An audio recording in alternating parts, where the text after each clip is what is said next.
দর্শক, সচিবালয়ে প্রধানমন্ত্রীর আজকের দিনের কি কর্মসূচি আছে সেই কর্মসূচি সম্পর্কে আমরা জানব। সচিবালয় থেকে আমাদের সঙ্গে সরাসরি যুক্ত হচ্ছেন আমাদের সহকর্মী জুম্মান সাদিক জাভলিন। জাভলিন, আজ সারাদিন প্রধানমন্ত্রী তারেক রহমানের কি কি কর্মসূচি রয়েছে, এখন কোনো কর্মসূচিতে তিনি আছেন কিনা জানাবেন বিস্তারিত।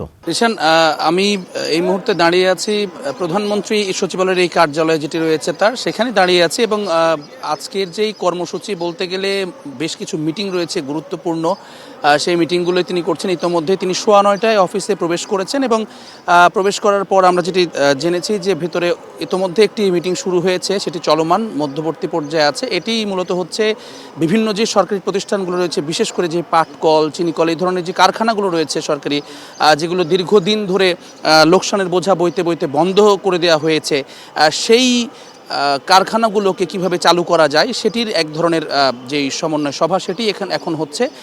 এবং এখানে আপনি জানেন যেটি খুবই গুরুত্বপূর্ণ, বিশেষ করে যেই পিপিটির কথা বলা হচ্ছে বারবার, যে পাবলিক এবং প্রাইভেট পার্টনারশিপের যে এই কথাটি বলা হচ্ছে, যারা আগ্রহী রয়েছেন প্রাইভেট সেক্টরে, যারা সেই কারখানাগুলো নিয়ে চালাতে পারবেন বা চালানোর ব্যাপারে আগ্রহ রয়েছে, তারা কিন্তু সেই সুযোগটি পাবেন এবং সেই প্রক্রিয়াটি কী হবে, সেখানে সরকারের লভ্যাংশ কীভাবে নির্ধারিত হবে, সব কিছু মিলিয়ে সেই ধরনের একটা যেই আলোচনার সভা সেটি কিন্তু আন্তঃ মন্ত্রণালয়ের সেই সভাটি তিনি এই মুহূর্তে চলছে, সেটি চলমান রয়েছে। এছাড়াও আজকে কর্মসূচিতে বেশ কিছু শিক্ষা সংশ্লিষ্ট একটি সভা হবার কথা রয়েছে, সেটি হবে।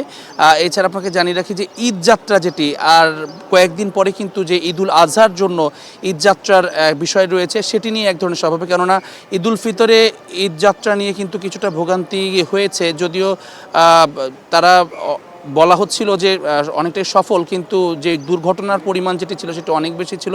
এবারে সেটিকে আরও কিভাবে নিরাপদ করা যায়, বিশেষ করে যেই ঈদুল আজহাতে কোরবানির পশুর একটা ব্যাপার রয়েছে, কোরবানির পশুর বিপুল পরিমাণে ঢাকামুখী সেই যানবাহনের চাপ থাকে, একইভাবে রাস্তায় যানজটের পরিমাণ কিন্তু অনেক বেশি থাকে। সেই বিষয়টিকে কিভাবে অ্যাড্রেস করা যায় সেই সমন্বয়টির জন্য একটা সভা সেটি হবে, সেটিও রয়েছে আজকে। এছাড়া প্রধানমন্ত্রীর কার্যালয়ে আপনি জানেন যে অনেকগুলো সংস্থা রয়েছে, বিভিন্ন বিভাগ রয়েছে, সেই বিভাগের আমলাতান্ত্রিক বিভিন্ন জটিলতার কারণে অনেক সময় দেখা যায় যে অনেক কাজ, অনেক ফাইল সাইনিং সেগুলো কিন্তু বেশ সময় সাপেক্ষ হয়ে পড়ে।